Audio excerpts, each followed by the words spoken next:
Halo teman-teman mahasiswa, selamat datang di podcast 2M. Bukan 2 miliar tapi... Makasih Mas. Mata uang ini seringkali beredar di tengah mahasiswa yang sibuk organisasi dan freelance. Nah, di tengah gempuran semester 5, banyaknya tugas, kita sudah menculik 2 rekan kita. Nah, yang satu rekeningnya nambah, yang satu hanya portofolionya yang nambah.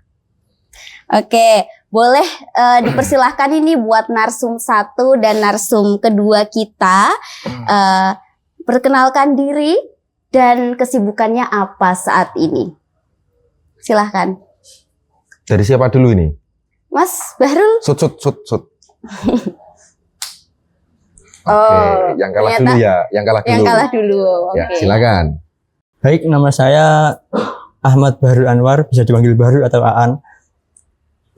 Kesibukan saya sekarang ini seorang freelance, video editor sama desain grafis. Itu. Baik. Oke. Perkenalkan, nama saya Devinta, semester 5 dari KPI 5A. Sebenarnya sama dengan Mas Bahrul, saya juga freelance, tapi saya ada pekerjaan tetap juga. Dari mulai yang menjaga toko, dan juga admin sosial media, dan juga konten kreator, itu semua bisa dilakukan. Tinggal hubungi kontak saya aja. Oke, ini sama-sama semester 5 nih ya, yang padat-padatnya mata kuliah, tugas, boleh. Ya, terus untuk dengan tugas yang menumpuk dan jadwal kuliah yang lumayan padat nih, gimana kalian membagi waktu dengan pekerjaan-pekerjaan kalian yang tadi disebutkan, freelance, video editor, seperti itu. Boleh dijelaskan? Siapa dulu ini? Boleh dari Mbak Devinta dulu. Pada intinya manajemen waktu. Manajemen waktu. Baik, manajemen waktu yang terutama tetap kita pendidikan dulu, kuliah dulu. Meskipun kita ada kontrak kerja atau janji temu, tapi alhamdulillahnya pekerjaan saya bisa di fleksibel ya. Jadi saya kalau kuliah itu bisa izin, dan ketika saya kerja itu bisa langsung kerja, atau biasanya saya pagi itu kalau ada kelas itu masuk tetap kuliah, dan saya bekerja nanti sore hingga malam gitu. Kalau hari libur saya bekerja dari pagi sampai nanti ke malam. Tuh. Kalau Mas Bahrul nih? Kalau untuk saya ya sama seperti Mbak Devinta. Saya lebih memfokuskan ke kuliah dulu. Ketika saya ada job yang memungkinkan untuk diambil, itu saya ambil. Ketika itu satu, tidak menabrak jam kuliah. Kedua, tidak membuat saya gimana ya, keteteran gitu. Pokoknya itu di jam atau hari yang tenang, istilahnya libur atau gimana, itu saya ambil. Tapi ketika itu ada kuliah dan sekiranya tidak mungkin untuk dikerjakan, ya saya tinggalkan. Oke, baik. Sebelum itu, dari tadi kan kita bahas tentang manajemen waktu ya. Kalau boleh tahu dari Mbak Devinta maupun Mas Bahrul, kerjanya itu sebagai apa? Jadi nanti para penonton agar mengetahui, jadi seorang kuli misalkan, nanti manajemen waktunya seperti apa? Coba dijelaskan, diceritakan saja. Mulai dari saya, oke. Mulai dari saya mungkin dari pekerjaan yang freelance dulu ya. Freelance saya itu admin sama konten kreator. Jadi dari awal itu memang saya udah menjelaskan kalau saya mahasiswa dan jamnya itu tidak menentu. Dari awal udah saya dibebaskan untuk jamnya. Mau ke sana jam berapa atau berapa jam itu dibebaskan. Tetapi juga tetap tanggung jawab untuk pekerjaan. Itu tadi, jadi yang freelance ini bisa disambi dengan kuliah. Tapi ada satu pekerjaan saya yang harus harian, jadi kayak setiap hari harus masuk berapa jam gitu. Itu ada kalau saya waktu kuliah, itu juga harus merelakan harinya buat libur. gitu. Jadi 1 bulan kadang nggak sampai full kita kerja gitu. Oke. Kalau Mas Bahrul boleh diceritakan juga pekerjaannya apa, kalau freelance apa, kalau kan tadi Mbak Devinta menyebutkan bahwasanya selain freelance juga mempunyai pekerjaan tetap, meskipun hanya beberapa jam, tapi itu wajib untuk dilakukan. Kalau Mas Bahrul sendiri? Kalau saya fleksibel sih. Lebih ke fleksibel berarti. Bisa di rumah, bisa di mana saja. WF everywhere. WFE. Nah, itu apa iya kalau itu bisa dikatakan freelance atau pekerja lepas? Iya, Ya, masuk akal itu ya. masuk akal Oke. sekali. Berarti ini nggak ada kaitannya, maksudnya nggak ada harus ada jam atau hari gitu nggak ya? Enggak, kalau saya. Oke, kita beralih dulu ke narsum kita Mbak Devinta ini. Untuk pekerjaan yang disebutkan dengan gaji yang diberikan dari tempat kerjanya itu, Kak Devinta gimana nih? Apakah sebanding dengan pekerjaan kakak atau enggak nih? Mungkin dari gaji, kalau UMR Tulungagung ya, itu buat saya cukup-cukup aja, apalagi saya udah dewasa, jadi bisa membayar semua keinginan sendiri, semisal kayak membayar UKT sendiri dari bekerja itu tadi. Jadi apa yang saya lakukan dengan pekerjaan dan gaji yang didapat itu menurut saya udah cukup untuk sekarang, tapi nggak tahu nanti, ya bersyukur aja yang ada sekarang dulu. Oke, Jadi bagus, untuk gaji yang diterima saat ini nih, kira-kira cuma buat self reward atau gimana nih Kak? Waduh, enggak kalau self reward. Self reward tetap ada, tapi kita juga harus menabung untuk masa depan. termasuk bayar gitu. kuliah juga ya. Iya, Nah, betul itu sekali. Ya mungkin bolehlah bekerja, tetapi juga ingat kuliah yang nomor 1. Betul. Gitu. Kalau Mas Bahrul sendiri? Gimana untuk gaji? Bagaimana? Iya, untuk gaji. Karena kita dalam sesi bincang kali ini juga menyangkut ke hal gaji, di mana tema kita adalah 2M. 2M tadi. Makasih Mas. Nah, Makasih Mas. nanti kita akan menjelaskan tentang itu. Coba diceritakan dulu. Untuk saya, karena dulu saya itu backgroundnya, pekerjaan saya itu berasal dari pondok pesantren awal mulanya. Jadi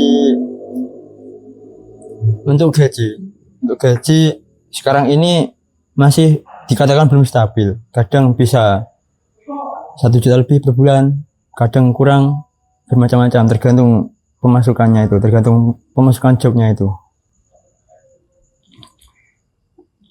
Oke, bagus. Selanjutnya, Untuk Kak Devinta ya kali ya iya. kita tanya. Nah, dari apa yang dikatakan Mas Bahrul tadi bahwa gajinya itu tidak menentu, coba deh Kak kita diskusi nih. Menurut Kakak nih kerjaan teman kita ini kira-kira sebanding nggak sih pekerjaan dengan apa yang didapatkan? Kalau menurut saya dengan apa yang didapatkan sih mungkin masih sebanding, karena kan tidak terikat waktu juga, mungkin juga fleksibel mau dikerjakan di mana. Terus mungkin yang terikat itu deadline ya Mas. Iya, Jadi deadline. itu kalau press list kan tergantung Mas Bahrul juga Iya. mau dapatnya berapa. Kalau Mas Bahrulnya setuju aja bisa, mungkin pas-pas aja sih buat saya. Kalau nggak salah saya itu pernah dengar.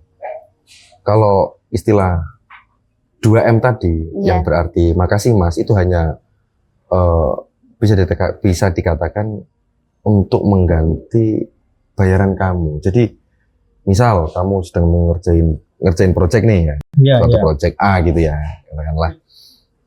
Kemudian selesai nih project, terus kemudian klien bilang makasih Mas, hanya itu saja. Nah itu pasti kan nggak enak ya di hati ya. Iya. Mau nagih ya. juga nggak Juga enak. nggak enak, tetapi kita juga ingat kita punya red card masing-masing. Nah, perlu Iya. kita ketahui bahasanya masing-masing freelance.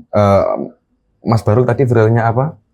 Video editor sama Video editor ya, sama desain grafis. desain grafis. Masing-masing siapapun orangnya itu red card-nya berbeda. Iya, berbeda. Kalau tidak mampu untuk membayar sesuai dengan rate card Anda, loh kenapa kok pilih Anda? Berarti kan memang hasil Anda bagus. Iya. Tapi kita juga perlu mengingatkan kepada klien bahwasanya ini dibayar sesuai dengan Iya. rate card. Iya. Kita ini jasa bukan barang Iya. yang untuk dinego. Nah, kan tetapi jasa. Ya kalau jasa makasih Mas, oke lah. Tapi tidak oke sih menurut saya. Ada plus minusnya juga itu. Iya, bagaimana menurut Anda? ini? Bagaimana? Plus minusnya itu apa? Coba kita pengen tahu nih. Karena ya yang saya katakan tadi kayak backgroundnya saya dari pondok itu misal gini, karena saya kalau di pondok itu sama sekali nggak dibayar, Gitu. pengabdian kan. Nah mungkin orang-orang kenal dari situ, wah saya itu pengabdian di sana, jadi seolah-olah ya emang nggak dibayar itu pantas gitu. Itu kalau di pondok. Kalau di dalam tanda kutip kalau di pondok. Iya, kalau di pondok saja. Otomatis kalau sudah keluar, dalam artian kita sudah tidak di pondok lagi. Kita ngerjain proyek yang bisa dikatakan itu profesional. Iya, Ya, komersial ya. Itu kan wajib untuk dibayar seharusnya ya. seharusnya gitu. Dan menurut saya itu kalau dinego pun tak pantas, tidak pantas. Iya, tidak pantas Karena sama kita sekali. jual jasa, capek Iya, banget. iya, menghabiskan waktu juga. Ya, Ini boleh cerita sedikit nggak? boleh. Ini ada saya dapat klien dari teman saya gitu. Itu mesen desain kaos. Ya, desain kaos. Ya, saya buatkan, saya jelaskan gini. Nah, endingnya seperti apa? Endingnya itu 2M aja nggak ada. Nggak ada. Cuma saya kirim desainnya oke. Cuma oke gitu. Iya. Wah, ini keterlaluan kalau itu. Keterlaluan ya berarti. Ya ucapan terima kasih pun Nggak ada. Nggak ada. Mas Barul tidak mendapatkan. Ada itu pernah. Lalu apakah di situ Mas Bahrul merasa bahwa saya ini dimanfaatin? Kalau gitu sih nggak terlalu sih. Ya cuma nanti kalau mereka dianya yang kembali lagi, ya saya Diingatkan ya. Oh, berarti hal itu tidak terulang 2 kali ya? ya jangan sampai. Oke, kalau seperti itu mungkin obrolan kita cukup sampai di sini. Nah, kalau teman-teman narasumber ini ada tips nggak buat maba yang mungkin mereka kan mau melanjutkan semester-semester seperti kita nih dengan pekerjaan-pekerjaan freelance maupun pekerjaan terikat. Boleh dari Mas Bahrul dulu punya pesan nggak buat mereka? Di samping Padatnya jadwal. sangat padat sekali. Iya. Kita menyadari hal itu Apalagi ya. tugas-tugas. Kalau dari saya pesannya gini, kamu mau kerja terserah, mau freelance juga terserah. Pokok satu itu fokuskan ke kuliah dulu. Fokuskan ke kuliah dulu. Baru lanjut ke kerjaan itu. Kalau ingin ikut daftar kerja itu usahakan yang part time aja menurut saya agar bisa membagi waktu. Oke. Dan mungkin kalau cari part time itu pun yang bisa lobby dan negosiasinya bagus. Iya. Juga menyesuaikan waktu jam Nah, kuliah yang sekali. di mana bisa berubah-ubah. Iya. Kalau Mbak Devita sendiri? Devinta gimana? Oke, kalau dari saya singkat aja. Kalau kalian niat, kalian harus jalani dan jangan lupa konsekuensinya kalau kuliah sama kerja itu berat dari waktu, berat dari tenaga, juga kalian itu menguras jam istirahat kalian. Setelah kuliah harus istirahat, tapi kalian harus kerja.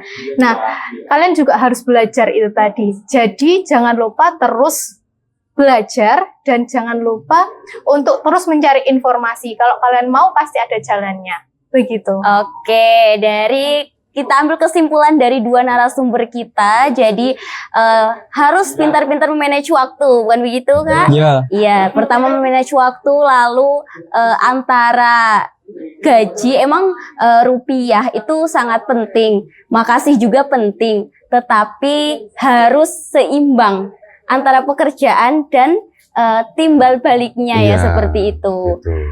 Harus imbang lah. Masa kita kerja nggak dapat Iya, gaji. benar sekali. Apalagi sudah menguras tenaga waktu mereka juga kan di sela-sela padatnya kuliah. Oke. Oke, mungkin sampai di sini saja Iya. podcast kita. Terima kasih buat teman-teman yang sudah nonton. Mudah-mudahan ini tips buat kalian ke depannya. Semoga kalian ke depannya kalau ingin kerja juga diberikan kemudahan dan kelancaran dalam membagi waktu antara kuliah dan kerja. Oke, saya Wahiwaton Sulistiani dan rekan Saya Iqbal Banani. saya ucapkan terima kasih dan sampai jumpa.